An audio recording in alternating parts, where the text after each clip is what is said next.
Hey guys, this is Zach. So, this was a recommendation that I got from a couple other groups. I know that there are a lot of people who are using Atom. Atom is a software development platform. It's effectively Notepad++, but cooler, and it has dark mode built in. So, Atom is a code writing platform that has a lot of, I don't really know, they describe them as packages, is what they call them. I would consider them more plugins, but effectively we're going to be using Atom Teletype. Teletype is a very specific plugin for Atom that lets us write code in a very Google Docs-like manner. The only difference is it's actually made for it, because Google Docs is trash.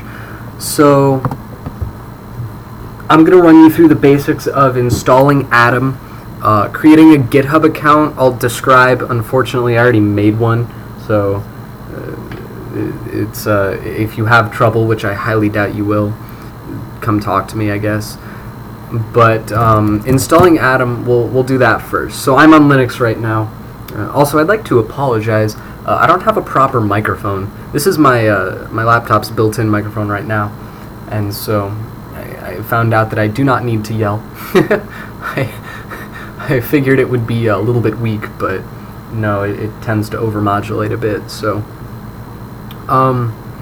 apologies if my audio is clipping at all or anything like that. I know that it does not sound great. I know that you can hear the fans in my laptop. I know that you can hear my air conditioner in the background. I'm very sorry. I'm broke. Leave me alone.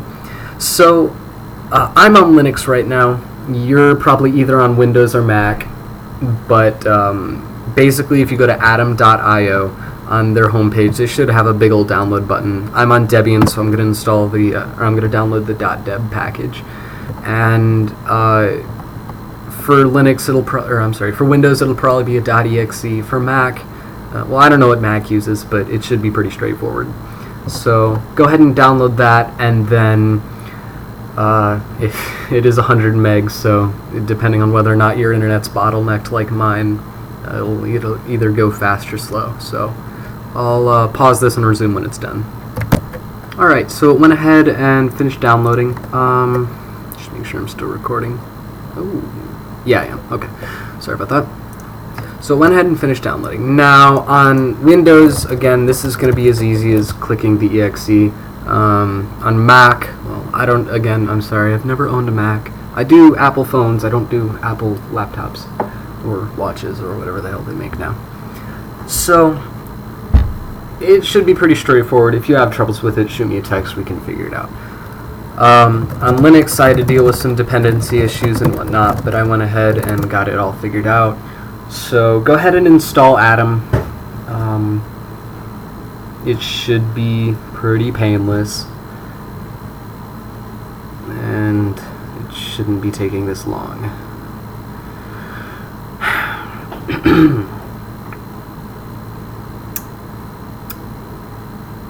Cool. So once you have it installed, then you should go ahead and open it up. Oh, not like that. Go ahead and open it up. Alright, cool.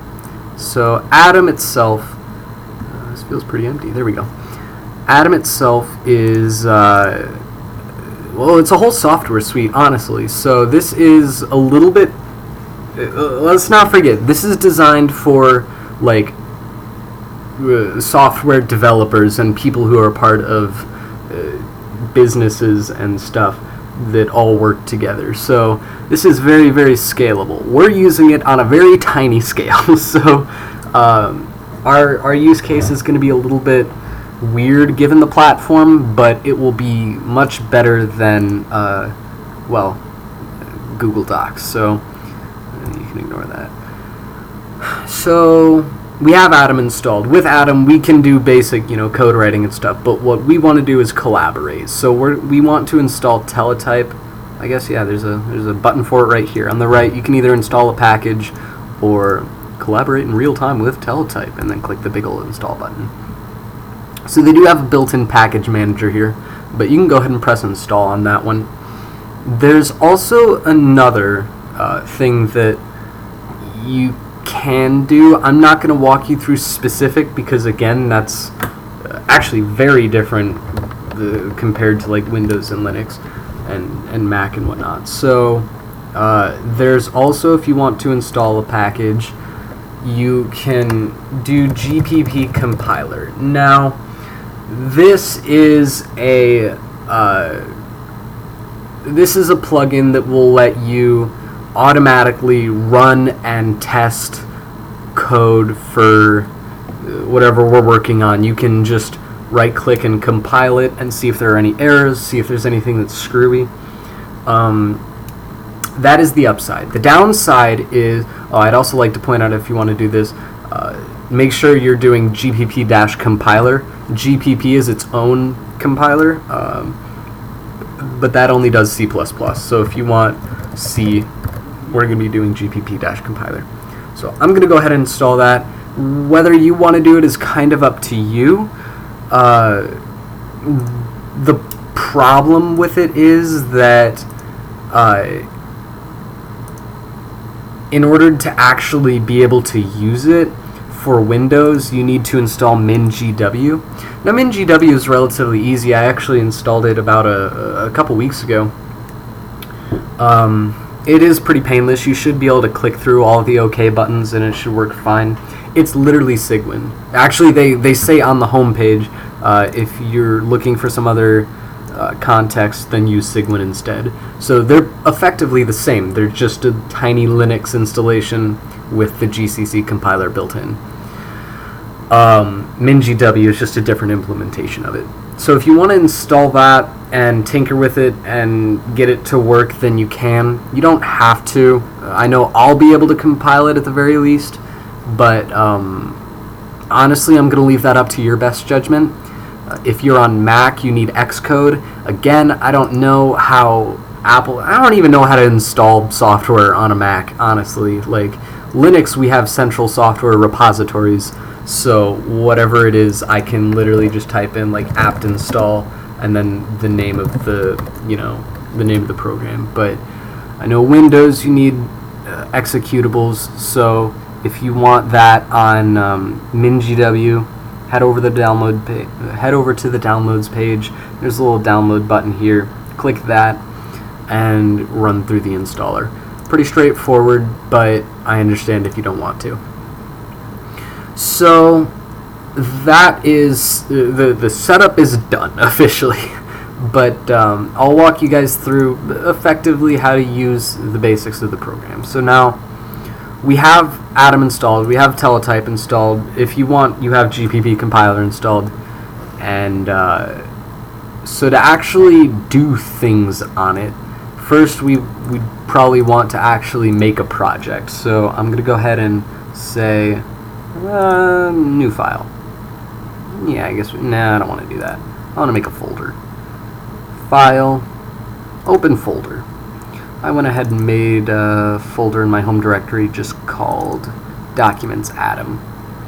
So that's where I'm going to store... Oh, fuck. I was hoping this wouldn't happen. Hold on. Alright, let's try that again. So, I went ahead and made an empty folder. So I'm going to say open folder. This is where all your code is actually going to be stored. So, for example, if you have like, Dropbox or your Google Drive linked to your computer specifically, then you can automatically do that if you want, but it doesn't particularly matter. So I'm going to go ahead and create, I just made an empty folder here, and I don't know why it's yelling at me, but it is.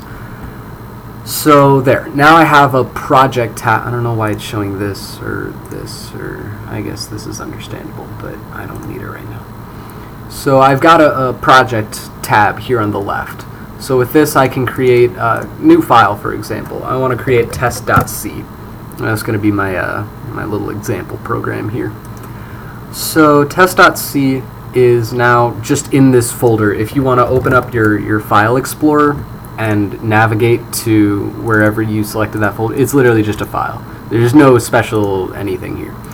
So we're now editing that text file. Now, cool thing about Atom is, again, this is designed to write code. So it tries to streamline that process very well. So you can tell if I wanted to, if I just, let me make a very basic framework here. So include standard input output. Now I want to make a main function. So normally I do this with void. That's just a personal preference because integer's stupid, unless I'm dealing with nested functions. So I want to start typing in void. Now, I'm going to pause here.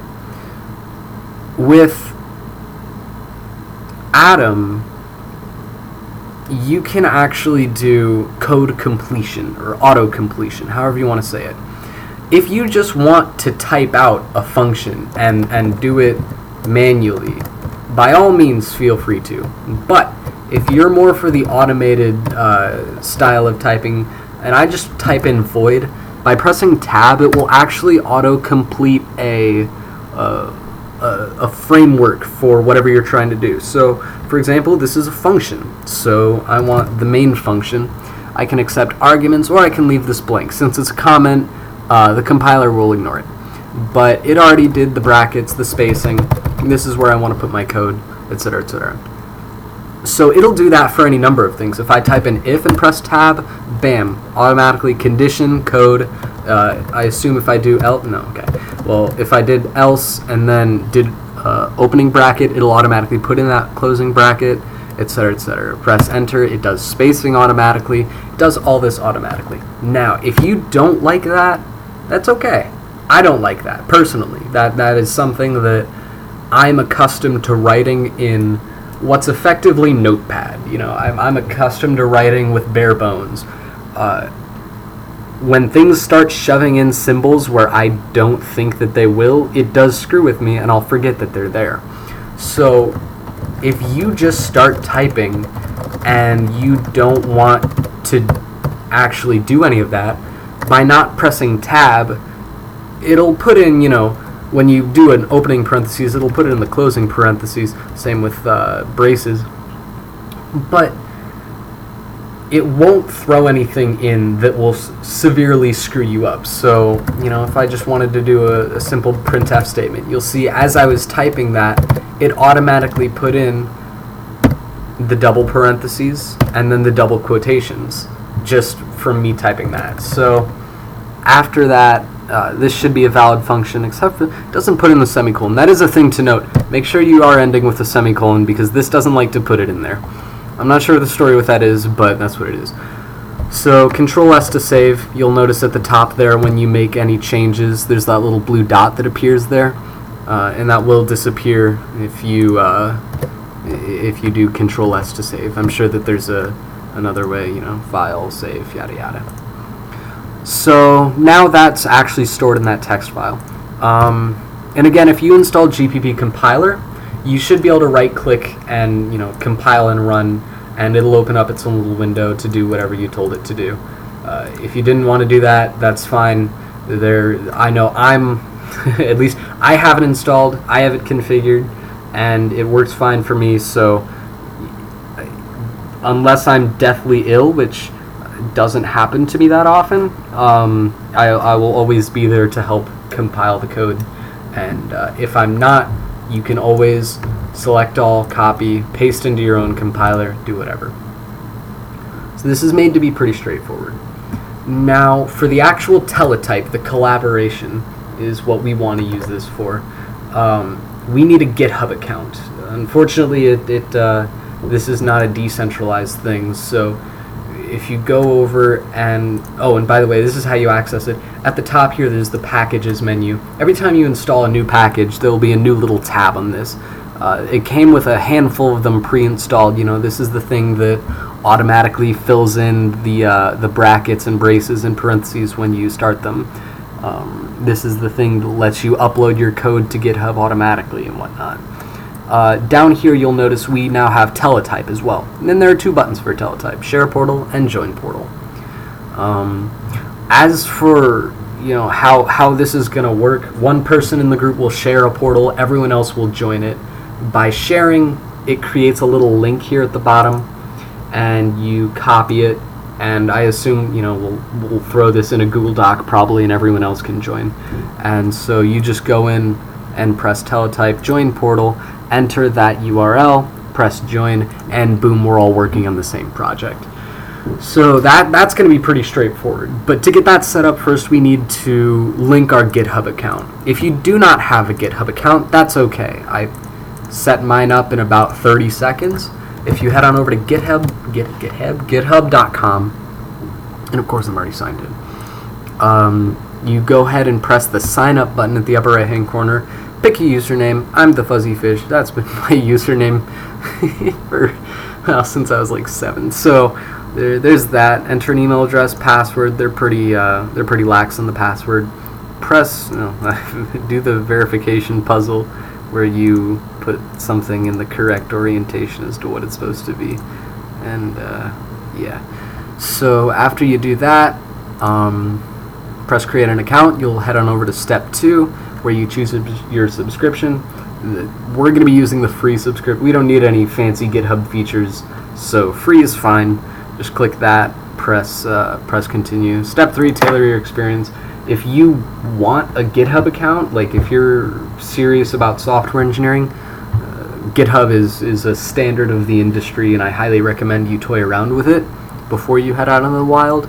But if not, you can leave that step 3 for the most part alone. But they'll send you an email to confirm.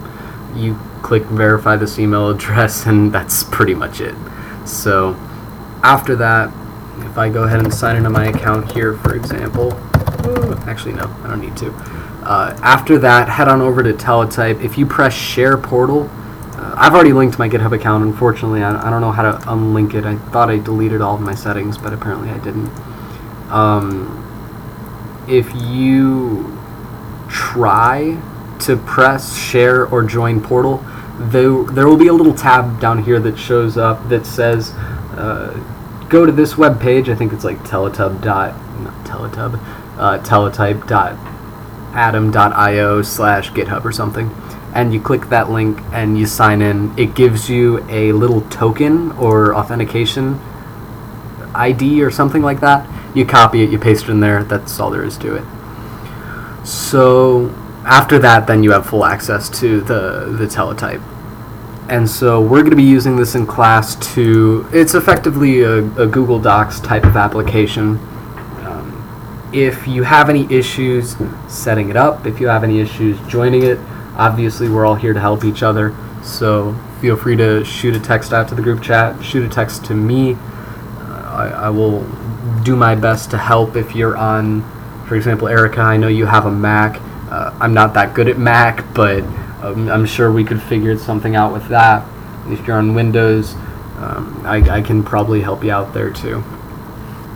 So overall, this should help streamline our process, our code writing process, with the syntax highlighting, with the auto completion. This will bring our grammar errors down to hopefully minimal. And this platform is pretty standard. A lot of companies use it for collaborative code writing along with GitHub.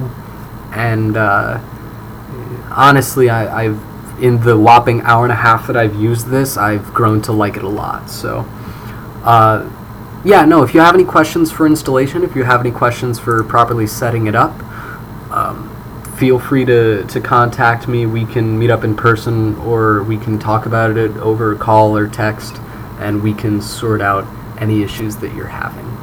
So if we have a lot of issues, we can stick with Google Drive for like the first, or for the next couple of classes.